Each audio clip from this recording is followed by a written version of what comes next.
मेरी मरी हुई माँ को आप क्यों बीच में लेकर के आए? और प्रेम शुक्ला जी, आपने जो भी कहा है मेरी मरी हुई माँ के लिए, उसके बावजूद भी मैं आपकी माँ साहब को प्रणाम करता हूँ, मैं उन्हें गाली नहीं दूंगा। उस डिबेट से निकलने के बाद आपके मन में क्या चल रहा था? मतलब सबसे पहले प्रतिक्रिया क्या आपके मन में आ रही थी कि आपको एक भाजपा के नेता ने इस तरह से कह दिया, आपकी माँ के लिए इतनी बड़ी टिप्पणी कर दी? आप राहुल गांधी को कहेंगे कि आप क्या नाम राहुल गांधी तलवे चाट रहे हैं, तो हमने कहा नरेंद्र मोदी तलवे चाट रहे हैं। आपके पास जवाब नहीं है, आप गाली गलौज करने लग जाइए। प्रेम शुक्ला जी इस तरह से कर रहे हैं या कह रहे हैं, तो इसका कोई पर्सनल रीजन भी है या फिर ये सिर्फ दिखाने के लिए टीवी पर है? और नारे लिखे हुए थे कि गली गली में झंडी है और इंदिरा गांधी, कि एक कोई गाल पे तमाचा मारे तो दूसरा गाल कर दो। अब दूसरे गाल पर भी तमाचा मारे तो तीसरा गाल तो हमारे पास है नहीं। 52 करोड़ की गर्लफ्रेंड कहा किसी को, सुरपणखा कहा किसी को, कांग्रेस की विधवा कहा किसी को, विदेशी क्या नाम जर्सी गाय और विदेशी बछड़ा कहा गया। जो सत्ता में आता है वो सब कुछ भूल जाता है, जो विपक्ष में रहता है उसे ही सब सारा ज्ञान याद रहता है। कि भारतीय जनता पार्टी के लोग जितना हमारे नेताओं के बारे में झूठ बोलेंगे,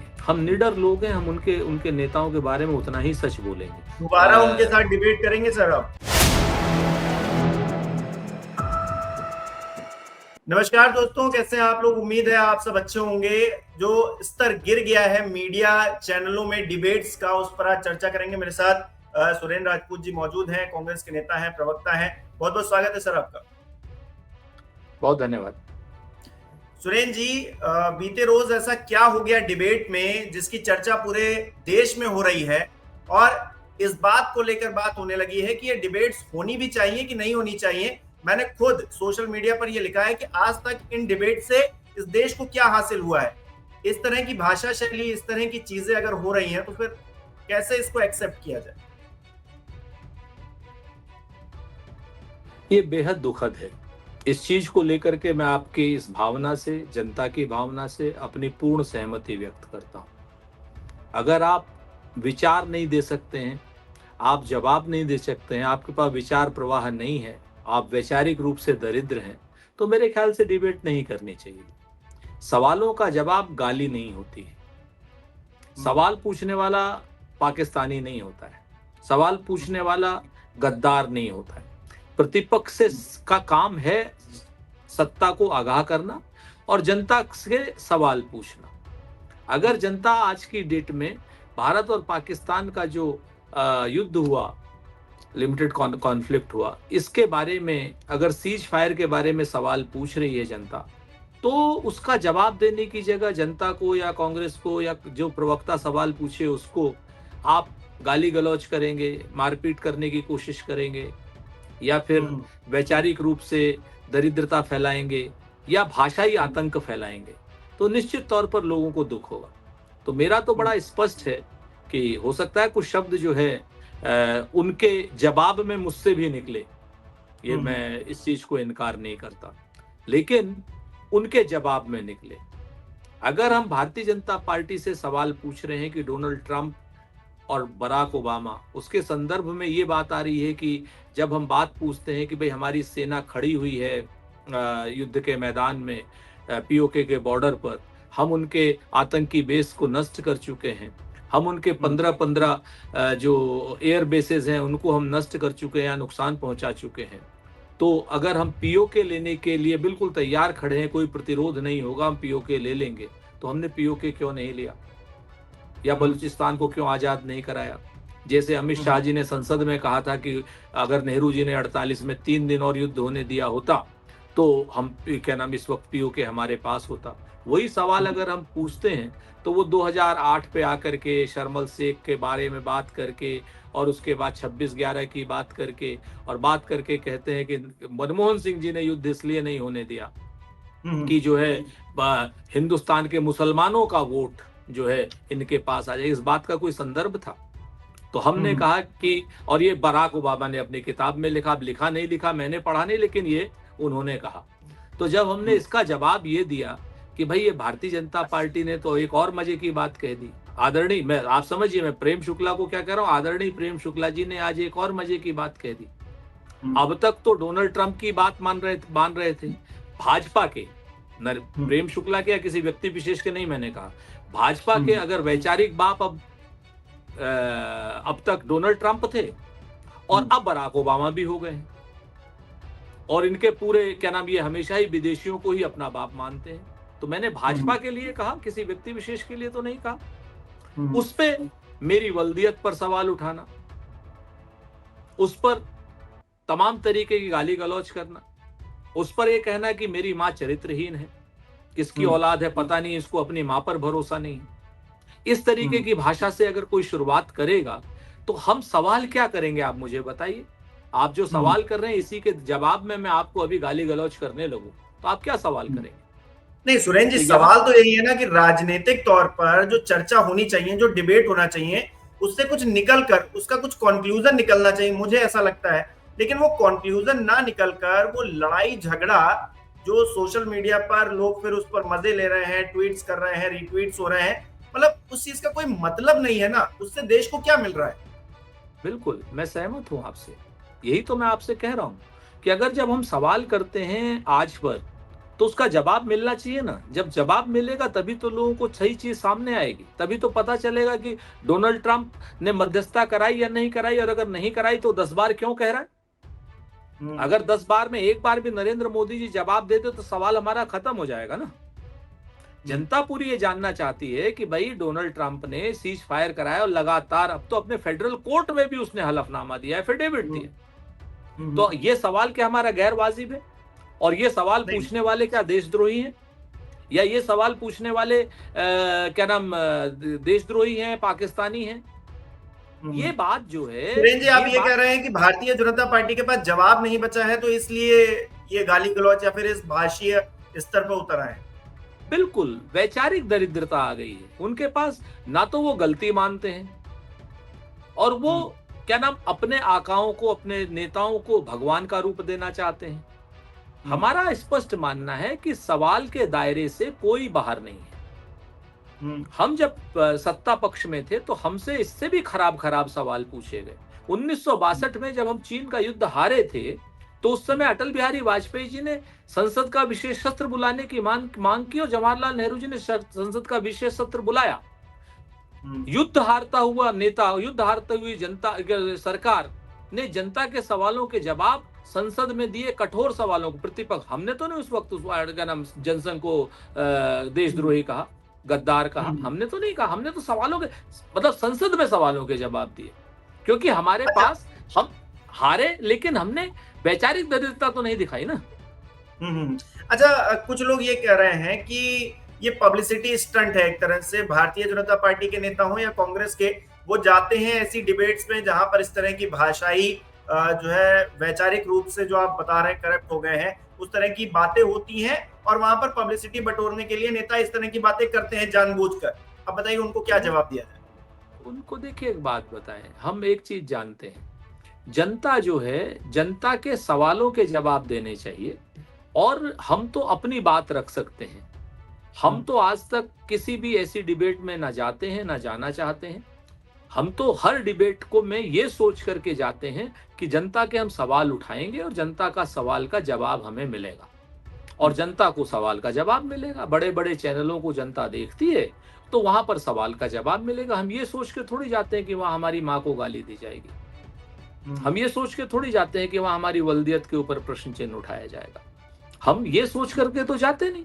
और जो लोग ये सोच करके आते हैं और जाते हैं, यानी सत्ता पक्ष के लोग, तो इस बात का जवाब तो वो दे कि वो अपने आप को क्या मतलब जनता के बीच में इस तरीके से अगर लोकप्रिय होना चाहते हैं, तो मैं एक चीज को स्पष्ट कहूं, जनता ऐसे लोकप्रियता को कतई नहीं मानती।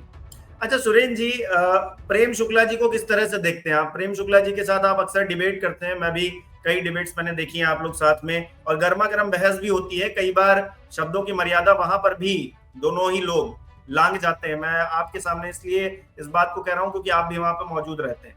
तो अगर प्रेम शुक्ला जी इस तरह से कर रहे हैं या कह रहे हैं तो इसका कोई पर्सनल रीजन भी है या फिर ये सिर्फ दिखाने के लिए टीवी पर है? नहीं, मैंने आज तक मेरे व्यक्तिगत प्रेम शुक्ला जी से न तो कभी खराब संबंध रहे और न ही प्रेम शुक्ला जी को मैंने कभी अभद्रता की। व्यक्तिगत रूप से वो मिलेंगे तो मैं कोशिश करता था पहले कि भाई मैं उनको नमस्ते कर दूं, वो भी जवाब अच्छे से देते थे। इसको लेकर के मेरे को कोई वो नहीं है कि मैंने मतलब मैं सिर्फ उनसे आज तक डिबेट्स में ही मिला हूँ, मेरा निजी कोई उनसे रिश्ता नहीं है। लेकिन मैं एक चीज जरूर जानता हूँ कि कभी भी मैंने किसी भी तरीके का अभद्रता न करने की कोशिश की। हाँ, अगर कोई मेरी माँ को कहेगा, कोई मेरी नेता सोनिया गांधी को कहेगा गलत तरीके से, कोई जो है और कोई नीचता की बात करेगा तो जवाब मुझे देना पड़ेगा। मैं एक चीज की आपको जिम्मेवारी से कह सकता हूं, आपके चैनल के माध्यम से सारे दर्शकों से, कि मैंने आज तक कोई भी अभद्रता की शुरुआत नहीं की। मेरे माँ बाप को, मेरी वल्दियत को, मेरी पार्टी को, या सोनिया गांधी जी को, या राहुल गांधी जी को, या मेरे नेताओं को अगर गाली गलौज की जाएगी तो उसका जवाब जरूर मैंने दिया है। कोई भी एक आदमी लेकिन सुरेन जी, मैं फिर यही कहूंगा कि गांधी का देश है ये। गांधी जी कहते थे कि वो कोई एक तमाचा मारे एक गाल पे तो दूसरा गाल आगे कर दो। इतना सौम्य, इतना मृदुभाषी होना चाहिए हमको, वो ये संदेश हमें देते थे। फिर अगर सामने से अगर कोई ऐसे कटु शब्द आ रहे हैं तो उसको क्या हंसकर या फिर उनको इग्नोर करके नहीं टाला जा सकता। ईंट का जवाब पत्थर से देने का क्या जरूरी हमने वो ठान लिया है कि हम देंगे ही? मसला गांधी जी के देश में, हम तो गांधीवाद के समर्थक हैं, हमेशा मानते हैं इस बात को कि एक कोई गाल पे तमाचा मारे तो दूसरा गाल कर दो। अब दूसरे गाल पर भी तमाचा मारे तो तीसरा गाल तो हमारे पास है नहीं, बताइए क्या करें। और उसके बाद लगातार लेकिन उस संदेश को हम किस तरह से, क्योंकि देखिए अब किसी ने, अब कहा जाता है ना, वो कहावत है, खैर वो कहना सही है या नहीं है, कुत्ते भौंकते हैं तो भौंकने दीजिए, उनसे हम थोड़ी ना उनके बराबर हो जाएंगे। मैं दो चीजें बड़ी स्पष्ट कहता हूं सर, कि मेरी पार्टी ने मुझे अपनी पार्टी का पक्ष रखने के लिए योग्य समझा है, और पार्टी का जब मैं पक्ष रखूंगा तो अपनी पार्टी का पूरा पक्ष रखूंगा। और पार्टी के मेरे नेताओं को, मेरे माँ बाप को, और या मेरे जितने भी मेरे पार्टी के जो पितृ पुरुष हैं, नीति नियम सिद्धांत के जितने लोग हैं, चाहे गांधी जी हों, चाहे नेहरू जी हों, चाहे सरदार पटेल साहब हों, चाहे इंदिरा गांधी हों, जितने भी नेता हों, इन सबको गाली सुनने के लिए तो मैं नहीं बैठा। आप उनके ऊपर कठोर से कठोर टिप्पणी करें, कठोर से कठोर टिप्पणी करें, उनकी कमियों को गिनाएं, तो मैं उनका जवाब देने के लिए सक्षम हूं। और पूरी तरीके से अगर कहीं कोई कमी हुई, जैसे इमरजेंसी की कमी हुई, तो हम उस इमरजेंसी की कमी को मानते हैं, हम उस पर कुतर्क नहीं करते। आप बात समझिए। तो और हम आपकी कठोर से कठोर बात का जवाब देने के लिए, लेकिन कठोर बात का मतलब गाली देना नहीं है। और अगर हम गाली सुन करके चले आते हैं तो इसका मतलब ये हुआ कि हमारी पार्टी के प्रति प्रतिबद्धता है वो कहीं ना कहीं हमारे व्यक्तिगत डर की वजह से वो सामने नहीं आ रही है। और अगर कोई आपको नहीं लगता है कि इस पर कानूनी कार्रवाई होनी चाहिए? देखिए, तो मेरी पार्टी का डिसीजन रहेगा। निश्चित तौर पर मैं पार्टी के अनुशासन से बंधा हुआ सिपाही हूँ, और जो चीजें होंगी पार्टी के लेवल पे हम लोग उस बात को कर रहे हैं, और जैसा भी होगा वो निर्णय हम आपको जरूर बताएंगे। लेकिन एक चीज तो तय है कि एक्शन तो जो है संवैधानिक लिया जाएगा। एक्शन लिया जाएगा। प्रेम शुक्ला जी को कुछ कहना चाहेंगे इस मंच से? प्रेम शुक्ला जी को तो मैं एक ही बात कहता हूं कि भाई, आपकी माँ हो प्रेम शुक्ला जी, मेरी माँ हो या भारत माँ हो, सबकी माँ एक जैसी, किसी की माँ अलग नहीं होती है। एक, और मेरी माँ को गाली दे करके आप अपनी माँ को चौराहे पे खड़ा कर रहे हैं।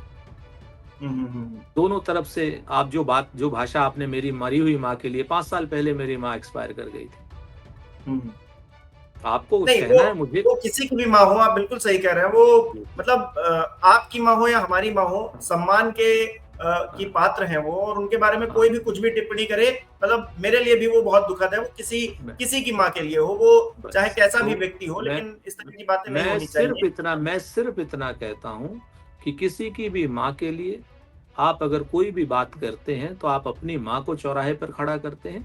और प्रेम शुक्ला जी, आपने जो भी कहा है मेरी मरी हुई माँ के लिए, उसके बावजूद भी मैं आपकी माँ साहब को प्रणाम करता हूँ, मैं उन्हें गाली नहीं दूंगा।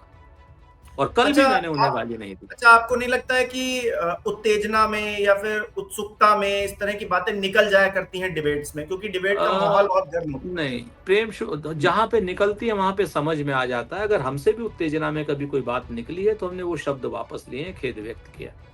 हम्म। हमने आपको कभी लगता है भी, माफी मांगनी चाहिए उनको सार्वजनिक तौर पर, या फिर अब माफी देखिए, मांग भी लेंगे अब तब भी ये माफ करने लायक बात नहीं है? नहीं, मैं आपको बहुत ही स्पष्ट बात बताता हूँ, मेरा उनसे कोई व्यक्तिगत दुश्मनी नहीं। हम्म। ठीक, आहत हूं। हम्म। हम्म। और मैं अभी भी कह रहा हूं कि मेरी माँ को उन्होंने बड़ी निष्ठापूर्ण तरीके से गालियां दी हैं। तो मैं हम्म। आज भी, अभी भी ये बात कहता हूं कि मैं उनकी माँ को प्रणाम ही करूंगा। और कहीं हम्म। अगर ईश्वर करे कि वो मेरे सामने आएंगी तो मैं उनकी उनकी माँ के तो पैर ही छूंगा। हम्म। क्योंकि मेरे संस्कार ये नहीं कहते हैं कि मैं उनको अभद्र हम्म। करूं। हाँ, प्रेम शुक्ला से मेरा अब ये इस तरीके का मतभेद है, ये मनभेद है। और इसमें अगर वो दोबारा उनके साथ डिबेट करेंगे सर आप? नहीं, मुझे नहीं लगता कि मेरी पार्टी इस तरीके से कोई मुझे वो करेगी, निर्देशित करेगी। और मुझे नहीं हम्म। लगता कि पार्टी जो है ऐसे लोगों के साथ, मुझे क्या किसी को भी अपने प्रवक्ता को डिबेट पे बैठाना चाहेगी। आपने कुछ दिन पहले इंडिया गठबंधन के बहुत सारे दलों ने ये डिसाइड किया था कि हम ऐसी डिबेट्स में नहीं जाएंगे जहां पर मतलब वैचारिक रूप से कोई निर्णय नहीं होता है, वैचारिक रूप से कोई बात उभर कर सामने नहीं आती है, बस ऐसे ही मुर्गा फाइट होती है। आपने वो फैसला वापस ले लिया, फिर से प्रवक्ता सारे जाने लगे। आपको लगता है फैसला फिर एक वक्त फैसला आ गया है जब ऐसा फैसला लेना चाहिए, कठोर फैसला? बिल्कुल, हमने तो 2-3 साल तक लिए रखा। उसके बाद क्या इन लोगों ने किया, जो मेन स्ट्रीम के मीडिया और सत्ता समर्थक जो चैनल्स हैं, उन लोगों ने कांग्रेस के प्रवक्ता की जगह पे कांग्रेस के समर्थक के नाम पर भारतीय जनता पार्टी के लोगों को या उनके छुपे हुए एजेंटों को बैठाना शुरू कर दिया। आम पब्लिक तो क्या ना, जब कांग्रेस समर्थक लिखा तो आम पब्लिक तो ये नहीं समझती है कि कांग्रेस समर्थक के नाम पर भाजपा का छुपा हुआ एजेंट है। तो बिल्कुल सही बात। पब्लिक में या तो डिबेट बैन हो, या फिर हमारे आधिकारिक प्रवक्ता अगर नहीं गए तो कोई हमारे समर्थक के नाम पर किसी को ना बैठा, ऐसा कानून में कोई प्रावधान नहीं कि हम उनको रोक सकें। तो हमारी पोजीशन, पार्टी की पोजीशन, पार्टी के विचारधारा, पार्टी की बात जो है वो बहुत गलत तरीके से जा रही थी। तो जिसकी वजह से हमारे शीर्ष नेतृत्व ने ऐसा निर्णय लिया होगा। हम तो पार्टी के, जिसको कहा जाए कि नियम से बंधे हुए सिपाही हैं। पार्टी जो कहेगी वो हम करते हैं। तो सुरेंद्र जी, एक तरह से मजबूर हैं आप लोग डिबेट्स में जाने के लिए, मैं ये मानूं? नहीं, ये मजबूरी की बात नहीं है, ये हमारा निर्णय होता है। और पार्टी के निर्णय से बंधा होना मजबूरी नहीं होती है। पार्टी के नहीं हम नहीं, कोई क्योंकि आपने कहा कि आप पार्टी के एक सिपाही हैं, तो सिपाही भी अपनी हाँ, बात रख सकता है। तो आपको ये बात रखनी चाहिए सिपाही कि अगर इस तरह से बिल्कुल बातें हो रही हैं तो फिर हम इन डिबेट्स नहीं। को बायकॉट करें। इस तरह की जहां पर भी बात होगी वहां पर हम नहीं जाएंगे। ये तो हमारी पार्टी भी कहती है ना। इसमें यहाँ हमारी मजबूरी कहां से होगी? पार्टी तो हमारे साथ है, हम पार्टी के साथ हैं, तो पार्टी भी तो हमारे साथ है ना। पार्टी को लेकर के हमें कोई शिकायत थोड़ी है। पार्टी तो निर्णय ले ही रही है, और पार्टी जो भी निर्णय लेगी हमें पता है कि वो हमारे भले के लिए लेगी और पार्टी के भले के लिए लेगी। भाई 3 साल लगातार हम लोग किसी, क्या नाम, तमाम हमने एंकरों को बायकॉट कर रखा था। तो क्या नाम, ये तो कोई मजबूरी थोड़ी थी हमारी।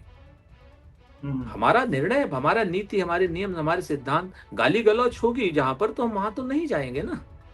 ये तो हमारी पार्टी का निर्णय है, इसमें मजबूरी की कहां से बात आ गई? फौज का सिपाही मैं आपको बताऊं हिमांशु, मजबूर नहीं होता है।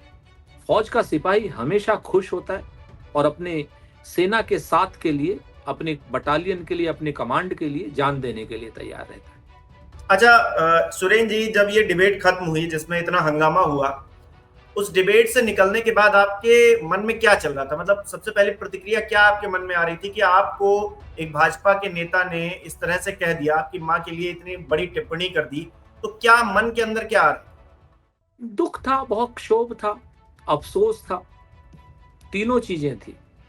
बहुत ज्यादा क्षोभ था, बहुत ज्यादा दुख था कि भाई मेरी मरी हुई माँ को आप क्यों बीच में लेकर के आए? भाई आपके पास जवाब नहीं है तो आप कह दीजिए जवाब नहीं है। आपके पास जवाब नहीं है, आप गाली गलौज करने लग जाइए। आप राहुल गांधी को कहेंगे कि आप क्या नाम राहुल गांधी तलवे चाट रहे हैं, तो हमने कहा नरेंद्र मोदी तलवे चाट रहे हैं। हमने तो जो आपने कहा उसका उत्तर दिया हमने, और जैसे ही हमने कहा नरेंद्र मोदी तलवे चाट रहे हैं, जब उन्होंने कहा कि राहुल गांधी तलवे चाट रहे हैं, तो वैसे ही आप हमारी माँ को अभद्र भाषा में, तो इसका कोई आप विचार शून्य हो जाते हैं।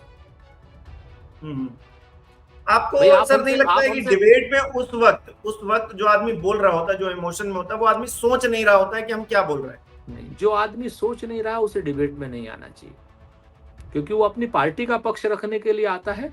और अगर मेरी माँ को गाली देना भारतीय जनता पार्टी का पक्ष है, तो ये तो और दुख की बात है। यदि भारतीय जनता पार्टी के नीति नियम संस्कार अगर मेरी माँ को गाली देने के लिए, या देश की माँ को गाली देने के लिए, आपकी माँ को गाली देने के लिए बने हैं, तो थू है ऐसे संस्कारों पर। अच्छा, आपको नहीं लगता है कि शीर्ष नेतृत्व को इस पर कोई एक्शन लेना चाहिए? क्योंकि हमने पिछले दिनों मतलब बहुत सारे ऐसे मामले सामने आए हैं जिसमें महिलाओं को लेकर किस तरह की बातें की गई हैं, किस तरह के व्यवहार किए गए हैं, मतलब सोशल मीडिया पर वीडियोस भी खूब वायरल हो रहे हैं। जो शीर्ष नेतृत्व है, यानी कि भारतीय जनता पार्टी के जो प्रधानमंत्री नरेंद्र मोदी हैं, गृह मंत्री अमित शाह हैं, या फिर जो भी टॉप लीडरशिप है, उनको कोई एक्शन लेना चाहिए और एक संदेश देना चाहिए। वो एक्शन अगर लेंगे तो सबसे पहले एक्शन तो उन्हें अपने ऊपर लेना पड़ेगा। नहीं, अपने ऊपर कह रहा हूँ कि जो मामले निकलकर सामने आए, अपने नेताओं को समझाएं या फिर कुछ करें। अपने नेताओं के नहीं, मैं तो कह रहा हूँ जो शीर्ष नेतृत्व है उनका, वो शीर्ष नेतृत्व ही ऐसे विवादास्पद बयानबाजी देकर के ही तो आगे बढ़ा है। आप इस चीज को देखिए ना, मैं तो एक अदना सा कार्य करता हूँ। कर्नल सोफिया कुरैशी को भारतीय जनता पार्टी के कैबिनेट मिनिस्टर ने क्या क्या नहीं कहा, आतंकियों की बहन कह दिया। कि इससे बड़ी कोई गाली हो सकती है सेना के लिए? इससे बड़ी गाली हो सकती है? हाईकोर्ट ने संज्ञान लिया, सुप्रीम कोर्ट ने फटकार लगाई, फिर भी कोई एक्शन नहीं लिया। सुप्रीम कोर्ट ने संज्ञान लिया, अब तक वो आदमी मंत्री बना हुआ है। तो ये भारतीय जनता पार्टी, इसके बाद भी आप कोई उम्मीद रख सकते हैं? 52 करोड़ की गर्लफ्रेंड कहा किसी को, सुरपणखा कहा किसी को, कांग्रेस की विधवा कहा किसी को, विदेशी क्या नाम जर्सी गाय और विदेशी बछड़ा कहा गया, रामजादा हरामजादा कहा गया। और मैं आपको बताऊं, इससे पुराने जनसंघ में आप चले जाइए, 1971 का इलेक्शन था, मनीराम पर क्या नाम वोटिंग हो रही थी, टीएन सिंह यहाँ पर पदेन मुख्यमंत्री थे, उनका उपचुनाव हो रहा था, रामकृष्ण द्विवेदी जी कांग्रेस के प्रत्याशी थे, इंदिरा गांधी जी वहां चुनाव प्रचार करने गई। तो जैसे हेलीकॉप्टर से उतर रही है, वैसे 500 1971 में इंदिरा गांधी जी के सामने 500 नागा साधु खड़े कर दिए पुण्यागिरी से बुलवा करके, और नारे लिखे हुए थे कि गली गली में झंडी है और इंदिरा गांधी। तो ये वो पार्टी है, उस पार्टी के लोगों से आप क्या उम्मीद करेंगे? अगर एक्शन लेते हैं तो हमें खुशी होगी, वरना तो हम ये तो मान करके चलते हैं कि ये पार्टी विद द डिफरेंस जो है इनका, वो पार्टी विद गाली का डिफरेंस है, और लोग उतनी गालियां नहीं देते हैं। ये पार्टी विद द डिफरेंस इसलिए है कि ये अपने अस्तित्व को बचाने के लिए हिंदू मुसलमान कराती है, लोगों की माँ बहनों को गालियां देती है, महिलाओं का सम्मान नहीं करती है, क्या नाम देश का सम्मान नहीं करती है, सेना का सम्मान नहीं करती है। सच में पार्टी विद द डिफरेंस। अच्छा सुरेन जी, आप जो आम लोग हैं, मतलब जो जनता है, जो आपको अक्सर टीवी डिबेट्स में देखती है, उनके लिए कुछ कहना चाहेंगे कि अगर वो इस तरह की भाषा शैली अगर देख रहे हैं टीवी डिबेट्स में, तो उनको क्या करना चाहिए? वो क्या कर सकते हैं कि इसमें सुधार हो? भाई हम तो कुछ आम नागरिक तो सब कुछ कर सकता है ना, जनता तो सब कुछ जानती है। देखिए, जनता को फैसला लेना होगा सब पार्टियों का इतिहास देख करके। कमियां कुछ हमारे अंदर भी हैं, हम ये नहीं कहते कमियां नहीं, लेकिन आप हमारी कमियों के बरक्स अगर आप सामने वाली पार्टी को देखेंगे, इंडिया ब्लॉक की पार्टियों के अलग अगर आप भारतीय जनता पार्टी को देखेंगे, तो जमीन आसमान का अंतर पड़ेगा।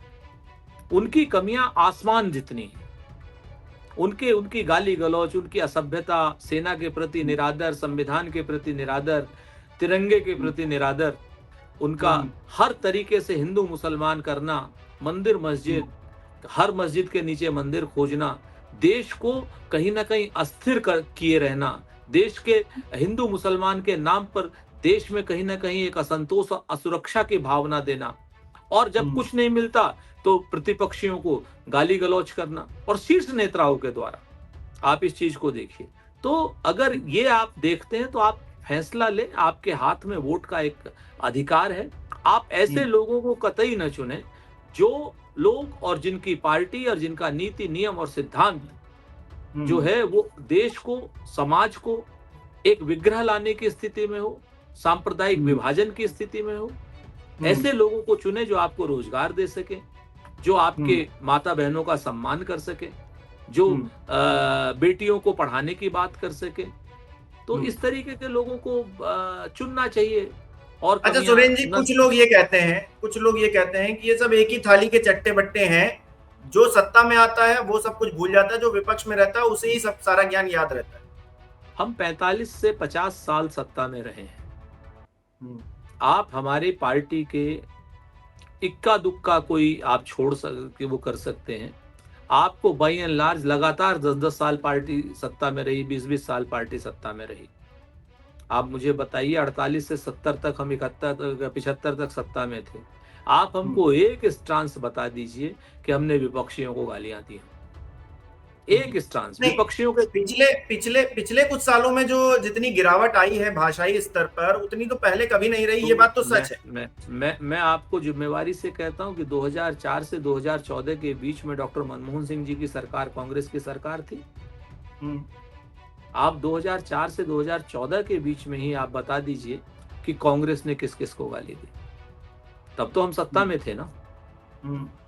और कमियां हुई हमसे, तमाम लोगों की होती, लेकिन राइट टू इंफॉर्मेशन हमें नहीं दिया, राइट टू फूड हमें नहीं दिया, राइट टू एजुकेशन हमें नहीं दिया, मनरेगा हमें नहीं दिया।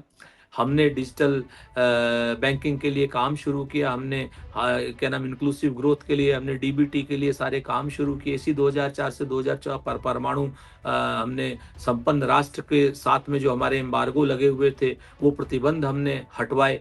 सारी की सारी चीजें देश की तरक्की के लिए कराई हमने गाली गलौज नहीं की किसी से। और जबकि हमारे सामने आप देखिए कि जब एक दुखद स्टांस आया था निर्भया केस में, तो किस तरीके से आप पार्टी ने और भारतीय जनता पार्टी और संघ ने मिल करके शीला दीक्षित जी को कितनी गालियां दी थी, कितनी गाली गलौज किया था। आपको याद होगा, मैन हैंडल तक उनको किया, एक भद्र महिला की जान ले ली इन लोगों ने।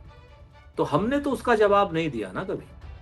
तो ये विपक्ष में रहते हैं तो अलग तरीके से गाली देते हैं, सत्ता पक्ष में रहते हैं तो विपक्ष को गाली देते हैं। चलिए सुरेन जी, अब जो होना था वो हो चुका है, लेकिन मैं उम्मीद करूंगा कि आगे ऐसी कोई घटना ना हो जिसमें मतलब किसी को शर्मिंदा होना पड़े। मतलब इससे सिर्फ एक व्यक्ति या फिर एक परिवार प्रभावित नहीं होता, पूरा देश एक परिवार है, वो प्रभावित होता है इस तरह की बातों से। और ऐसी बातें नहीं होनी चाहिए, मुझे ऐसा लगता है। आगे नहीं होंगी, यही उम्मीद कर सकता हूं मैं सहमत हूं आपसे, पूरी तरीके से सहमत हूं। मैं तो खुद भी कहता हूं आपसे कि इस तरीके की भाषा का इस्तेमाल जो भी करे उसका बहिष्कार कीजिए। बिल्कुल मैं इस बात से सहमत हूं आपसे। और एक चीज तो हम आपको बता दें कि भारतीय जनता पार्टी के लोग जितना हमारे नेताओं के बारे में झूठ बोलेंगे, हम निडर लोग हैं, हम उनके नेताओं के बारे में उतना ही सच बोलेंगे।